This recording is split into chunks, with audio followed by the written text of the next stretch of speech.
Uma dúvida que muitas mulheres têm hoje em dia é sobre a prótese de silicone, aumentar ou diminuir as mamas. Será que as mulheres estão procurando a mamoplastia para ter aquela estética mais natural? Seria a nova tendência para o próximo ano? É sobre esse assunto que vamos abordar hoje no nosso quadro Momento Saúde.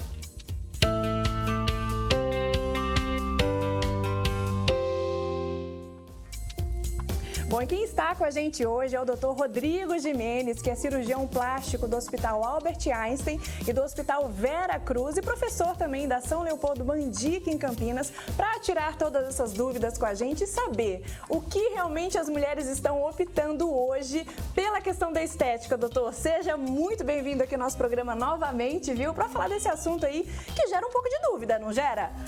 Gera bastante dúvidas. Débora, muito obrigado pelo convite. É sempre um prazer estar aqui com você na Band. A questão da mama pequena, né, essa preferência atual aí, se deve a dois fatores, né, na minha opinião.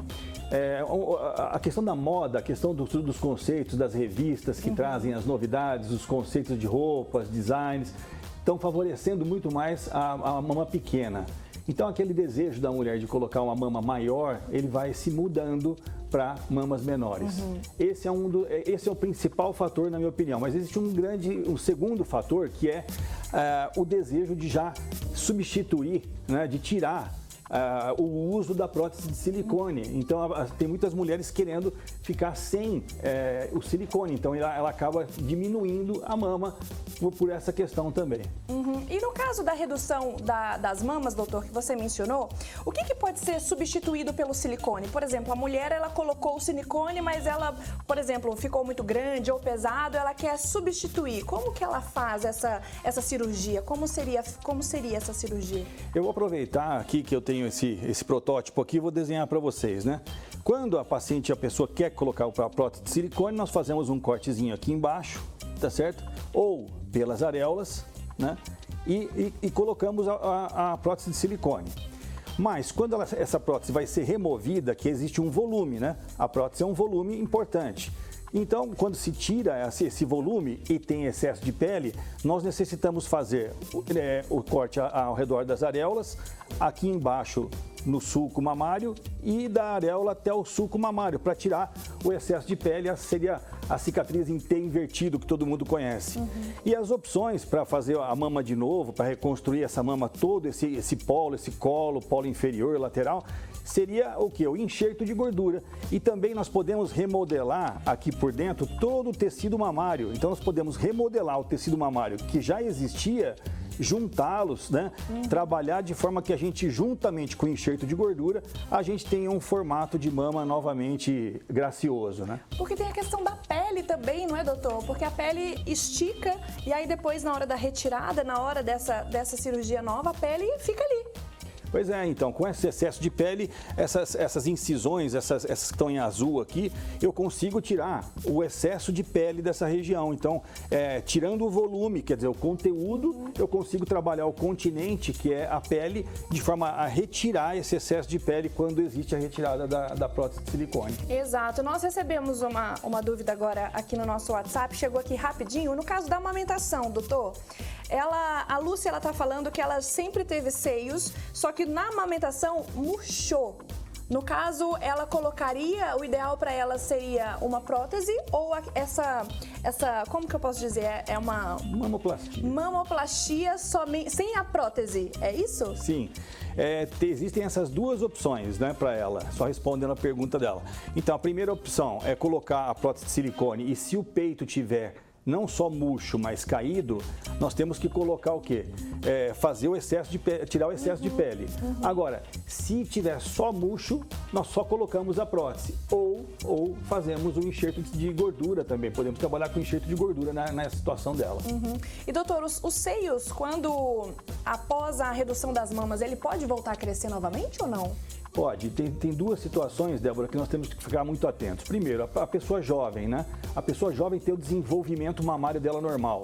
Então, a mama vai crescendo, ela vai aumentando, vai conforme o desenvolvimento normal da mama. E esse desenvolvimento, ele termina mais ou menos 4 anos após a primeira menstruação. Então, a mama atingiu o seu desenvolvimento e ela ficou grande, a paciente que quer reduzir essa mama, ela pode ser operada. Agora, o que não pode acontecer é operar antes de completar esse desenvolvimento, porque senão ela vai continuar crescendo. E a segunda situação, que é a mais comum, é a pessoa que tem a sua mama grande.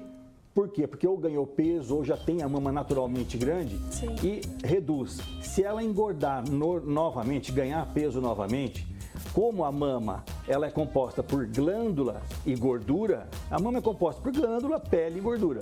Se ela engordar, se ela ganhar peso, esse tecido gorduroso da mama também aumenta. Em algumas mulheres até mais do que em outras. Então, a mama pode voltar a aumentar.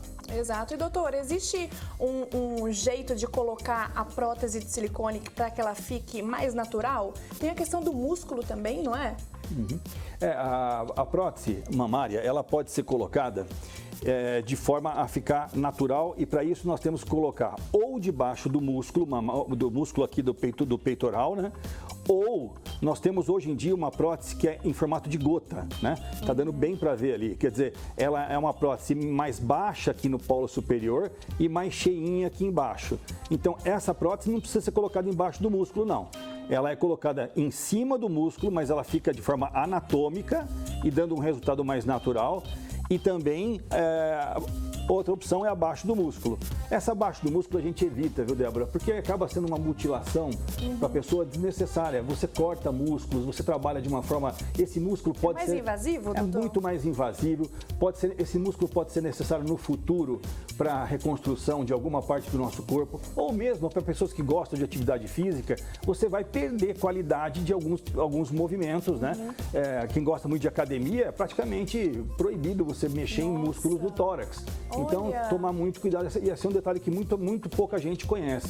Se você gosta de malhar, você é muito ligado à atividade física, né, de membros superiores tórax, é um temor muito grande se colocar a prótese embaixo dos músculos. Doutor, a gente recebeu uma dúvida aqui dos nossos telespectadores, eu vou pedir para colocar no telão para você responder, por favor. A Carol está perguntando: oi, Carol, ela tem uma dúvida. Hoje, com a doença do silicone crescendo cada vez mais, por que há poucos profissionais capacitados no explante e também para quem escolhe enxertar gordura?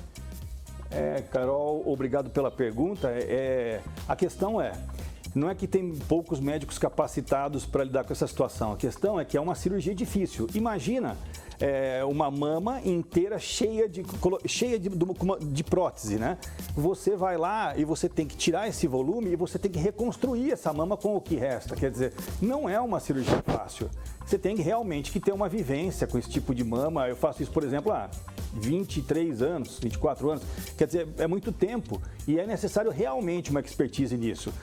O enxerto de gordura é sempre uma ferramenta, é sempre uma arma a mais que nós podemos ter na nossa mão para deixar uma situação mais bonita, uma mama mais bonita e mais harmônica. Por exemplo, colocou uma prótese de mama, ficou uma dobra aqui em cima ou ficou meio vazio aqui no polo inferior, nós podemos o quê?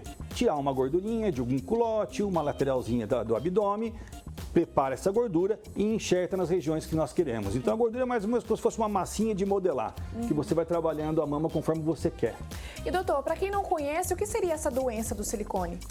A doença do silicone é a presença de alguns sintomas muito inespecíficos. Por exemplo, e sempre acontece, é bom deixar claro, que após em torno de 10 anos, 8 a 10 anos que essa pessoa tem a prótese. Então, já existe nessa época um pequeno vazamento de silicone dentro da cápsula da mama, que é bem perceptível para a gente que mexe com cirurgia. E esse silicone já extravasado começa a estimular imunologicamente a pessoa. Então, ela passa a ter dores articulares, mal-estar, pode ter queda de cabelo, aquele desânimo matinal que você não tinha. Enfim, são sintomas muito inespecíficos, mas que vale a pena lembrar, Débora, que as próteses, os implantes mamários, eles têm que ser substituídos com frequência. Ou seja, ele tem um prazo de validade, ele não é vitalício. Então, por que acontece a doença do silicone muitas vezes? É porque a pessoa está lá com 15 anos, 20 anos, e quem está apto para fazer essa avaliação é o cirurgião plástico. Em torno de 10, 12 anos, essa prótese tem que ser substituída. Não as novas podem durar um pouco mais, mas não existe prótese vitalícia no mercado. Agora, tem uma situação que nós temos que diferenciar, por exemplo. Se a pessoa tem doença autoimune, uma doença em que, por exemplo, o lúpus eritematoso sistêmico. Olha. Então, ela vai colocar uma prótese, quer dizer, ela já tem uma doença que ela reage contra ela. E nós vamos colocar uma substância, um corpo estranho na mama, em que vai estimular o quê? A própria doença ser exacerbada. Nossa. Então, das doenças autoimunes são uma contraindicação para a colocação do implante mamário, assim como a necessidade da retirada quando está a presença da doença do silicone. Exato. E agora, ao contrário, doutor, o que acontece com o silicone, no caso, quando a pessoa envelhece, a pele da pessoa envelhece? O silicone fica ótimo, ele está ali ótimo, porque o que acontece são duas situações, né? Quando a pessoa envelhece, mas o silicone está bem, o silicone está ótimo. A mama em si pode não estar tão harmônica. Porque tem a questão da flacidez também, não tem? Aí pode ser necessário fazer uma mamoplastia, retirar o excesso de pele, etc. Mas veja, o grande problema é quando não a pessoa envelhece, e sim o silicone está velho, né? Aí sim a necessidade de se troca e readequação, né? É uma tal da revisão, isso tem que ser feito. É a revisão, né? A revisão que geralmente em torno de quantos anos, doutor? Que, por exemplo, as mulheres que hoje têm a prótese de silicone, de quanto em quanto tempo ela precisa fazer esse reajuste aí, essa revisão? Mas você sabe que é interessante, isso é uma coisa que as pessoas tendem a não aceitar, é incrível, né? A gente observa isso no dia a dia. Todo mundo, todas as pacientes que têm implante mamário, prótese de silicone, têm que retornar ao seu médico a cada 1 ou 2 anos. Olha. Tem que retornar para fazer exames de rotina, fazer uma ultrassonografia e ser examinada, né? Axila, mama. Agora, veja, essa revisão mais séria é em torno de, não tem uma data fixa, em torno de 8 a 12 anos. Mas eu acho que não deve passar disso de forma alguma. Não deve passar disso. E tem a mamoplastia também, né? Que a gente acabou de passar, né, doutor? Sobre o Outubro Rosa, que a gente trouxe tanta importância aqui no Band de Mulher, principalmente. Tem a mamografia também, né? Que também não tem relação, não tem... A prótese de silicone não tem nada relacionado ao câncer de mama, não é? Não, a prótese de mama tem um câncer de mama relacionado à prótese de mama, que é o carcinoma o câncer de células gigantes. É um linfoma anaplásico de células gigantes. Está relacionado, é muito rara essa doença. Raro acontecer. É mais fácil você ganhar na loto, mas veja, ele existe, tá certo? E são situações que são examinadas quando a pessoa está com um implante mamário e retorna ao seu médico. São situações que são examinadas. Quer dizer, e esse linfoma de células gigantes, se pego logo no início, né? Como foi dada a notícia dos justos, né? Diagnóstico, não é? Exato, diagnóstico precoce. O diagnóstico precoce é fundamental. E ele tem um índice de cura de 95%. Se é diagnosticado precocemente. Exato. Viram a importância do retorno ao seu médico a cada 1 ou 2 anos? É fundamental. Exato. Doutor, eu poderia ficar aqui a tarde inteira, até 2 horas da tarde, para a gente poder trazer todas essas dicas. Muito obrigada, viu, por mais uma vez vir aqui no Band de Mulher para trazer um assunto aí tão importante aí, principalmente para todas as mulheres, né? Eu que agradeço e agradeço a todos que estão assistindo a gente. Obrigada, viu, doutor?